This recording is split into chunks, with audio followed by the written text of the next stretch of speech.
Oh, been several years ago now, but I can remember when it happened.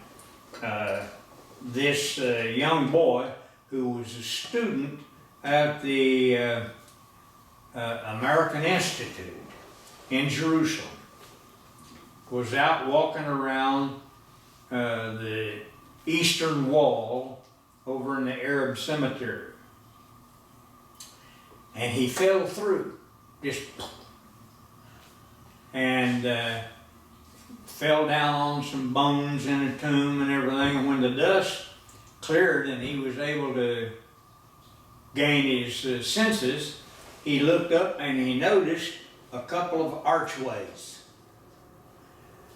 And he managed to get out and go back to the school and get the president of the American Institute, who was Dr. George Jacomakis, and I was his assistant at that time.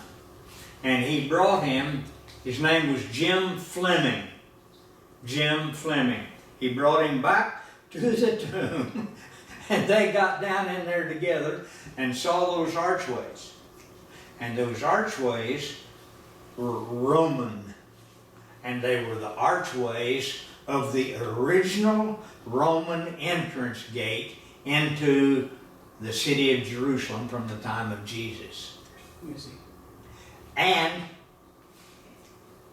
according to all of the information we have about the temple and its location, that entrance gate into the city was in a direct line with the temple compound and with the Holy of Holies. And that is an interesting subject in and of itself, because it indicates that the whole temple could be rebuilt without ever touching a stone on the dome of the